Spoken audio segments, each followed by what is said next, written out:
What's up everybody, I'm Seth Fowler and today I'm reviewing the brand new Vans Vault Sk8 Hi Deconstructed. Thanks so much for tuning in today. Make sure to hit that subscribe button down below if you haven't yet. Once we hit 250,000 subscribers, I'll be doing a giveaway as a thank you to everyone who subscribed. And I've got to be honest, the prize is pretty dope. So like I said, make sure you subscribe so you don't miss out on any of the details, and also make sure to give me a follow on Instagram and on Twitter at @RealSethFowler because I'll be releasing more information about the giveaway there as well. I'm also pretty excited about this review because this is my first Vans review in a while, if not ever, which means this is the first time I've been able to use my giant Vans waffle sole in the background. I know that's probably not a big deal to you guys, but it is to me, so just let me have this one. But with all of that out of the way, let's get into the mystery of the Off-White Vans. So by now, you've probably picked up on the fact that this shoe looks very similar to other Off-White sneakers that have been released, whether that be sneakers from the Nike Off-White collection or just Off-White branded sneakers in general. And even though the deconstructed nature of this shoe might lead you to believe that this is just purely a knockoff, what's really interesting is that Virgil Abloh used to actually have a deal with Vans. But here's the craziest part. Even though Virgil Abloh worked with Vans for months, they never released a collaboration. And the reason for that is that while Virgil Abloh was working with Vans, Nike approached him to create the Nike Off-White collection. And let's be honest, if Nike approached you with an exclusive contract to create 10 collaboration sneakers with Nike, Converse, and Jordan brand, you would drop whatever you were doing and go right with them. So it's no surprise that Virgil left Vans to go work with Nike. Like, that makes total sense. But the downside of that, especially for Vans, is that they weren't allowed to release whatever it was that they were working on, at least not in its current form. So here we are, almost a year after the Nike Off-White collection first released,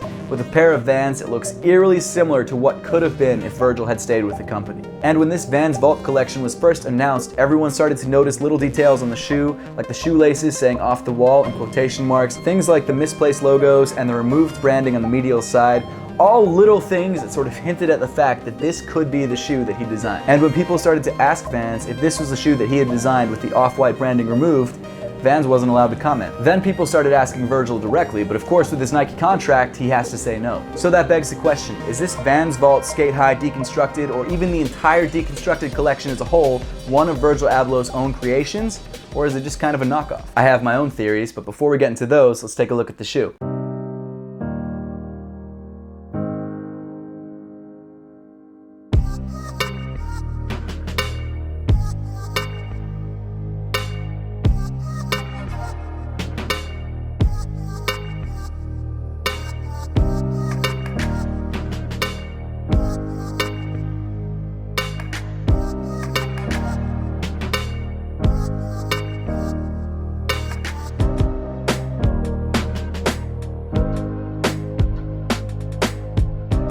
So jumping into the sneaker itself, we've actually got a lot going on all throughout the shoe. Starting things off on the toe of the shoe, you've got this really light pink or tan colored suede. It does feel surprisingly nice for a pair of $120 shoes, but I guess at the end of the day, most pairs of Vans are like $60 to $80, so this is definitely more on the high end. It's got some white double stitching around the middle of the toe that surround the ventilation holes. As you continue up the shoe, you get to this pink or tan leather material that surrounds the eyelets. Unlike most pairs of Vans, this panel actually spills over onto the midsole. It's actually stitched into the rubber foxing, but it's also got this sort of flap that's left free to kind of just flop around. What's interesting is that on the medial side of the shoe, the same panel doesn't actually fall over onto the midsole like it does on the lateral side, and not only that, instead of being leather, it's actually a nubuck material. It's also a slightly different color. It's got more of a pinkish hue to it. Another kind of interesting detail is that only some of the eyelets have metal grommets. And not only that, but the holes that the metal grommets are in actually alternate depending on which side of the shoe that you're looking at. That definitely gives the shoe a prototype look, which is one of the things that I love about the Off-White collection, and is quickly becoming another thing that I really like about this shoe. This shoe comes pre-laced with flat white laces, but they also give you flat black laces too if you decide to switch them out. Underneath the laces, you've got your white and neon green checkerboard canvas that you find on the outside of the shoe. And at the top of the tongue, you've got your black Vans patch, but what's interesting is that the patch is actually flipped, so the usual Vans logo that you see on the outside of the shoe, this time around is on the inside. Next to the laces, on the lateral side, you've actually got this black zipper that runs all the way down the side of the shoe. This zipper not only looks cool, but is also really functional in that it helps you get into the shoe a lot easier than if you just had to slide in by unlacing the sneaker. I've always found that high top shoes like Sk8 Hi's or like Air Jordan 1s can be relatively tough to get your foot into if they're laced all the way up. But this zipper sort of solves that problem by just opening up the entire side of the shoe. Another little detail that's reminiscent of the Off-White collection is that there's this white shoelace tied to the end of the zipper, and printed on the end of the shoelace, you've got "off the wall" written with quotation marks. This little detail might seem like one of the most obvious details taken from the Off-White collection, but as you look around the rest of the shoe, there's little things like stitching which really seem reminiscent of something like the Off White Presto. but I'll get to that in a second. The sock liner of the shoe comes in this cream colored leather, and on the bottom of the inside of the shoe, you've actually got this split insole. The front half is white, and then the back half is actually a stitched on piece of pink leather with the words Vans and Vault printed onto it. As for fit, the Vans Vault Sk8 Hi Deconstructed does seem to fit relatively true to size. It's definitely a more narrow sneaker, so if you're a wide footer, you might want to go up half a size. But other than that, it seemed to fit fine. One thing I would suggest though is that if you've never tried on a pair of Vans Sk8 Hi's before, go down to your local sneaker store, try on a pair of Vans Sk8 Hi's to make sure the sizing is right for you. So continuing back on the shoe, on the lateral side, you've got more of that white and neon green checkerboard canvas. The original two deconstructed colorways just came in a solid cream or solid black. I don't know which colorway I like better because the checkerboard is such a classic Vans theme, so it's not like this is too crazy or too out there. This is just kind of like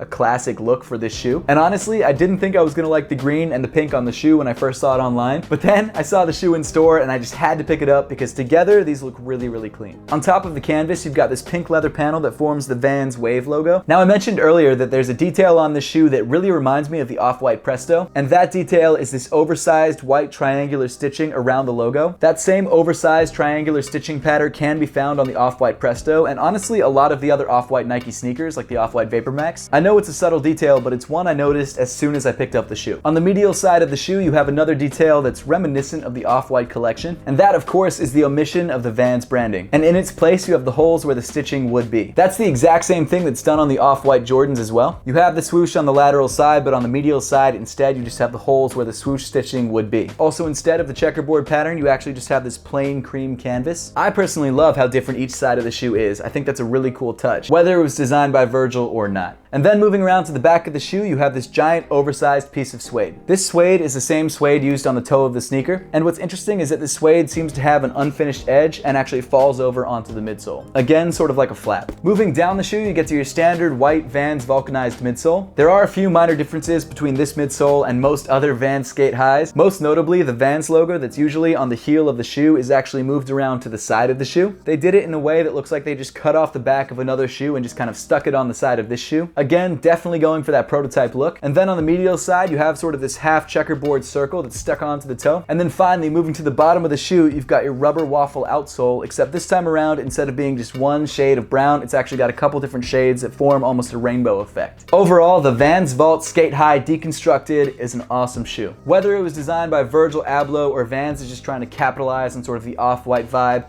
I still love it. The deconstructed details throughout the shoe, the premium materials, everything about this shoe I like. Even the weird sort of dehydrated watermelon colorway. If you're trying to grab a pair of these for yourself, they have released randomly at different consortiums and at some Vans stores throughout the country. There may be a wider release later on in the year, I'm not sure. When I bought this pair from the Vans store in Soho, they actually told me that I was buying this pair early and that it doesn't come out till September, but I know pairs have released already at like Kith and Ubik and things like that, so I'm not exactly sure what the deal is, and I'm gonna be honest, I don't think even Vans really knows exactly how they're gonna release this shoe, but you can find these at resale spots like StockX. The good news is that now the hype's died down a little bit because in the beginning everyone was certain that this is a Virgil Abloh shoe and that it was an Off-White collaboration, so pairs were reselling for like 900 bucks. Now less people are buying into that idea, so the hype has dropped significantly, so you can grab a pair like this for 200 bucks. As for my thoughts on the conspiracy, no, I don't think that this exact shoe is the one that Virgil designed. Yes, there are details that I think Virgil influenced, like the stitching around the logo area, the printing on the laces, and the brandless medial side. But regardless, like I said earlier, this is still a shoe that I really, really like. That pretty much wraps up the video for today. I'd love to know your thoughts on the Vans Off-White conspiracy and whether you think Virgil did actually design this shoe or whether you think Vans just kind of knocked off his designs. So make sure to leave those comments in the comment section down below. Don't forget that at 250,000 subscribers, I'll be doing a dope giveaway,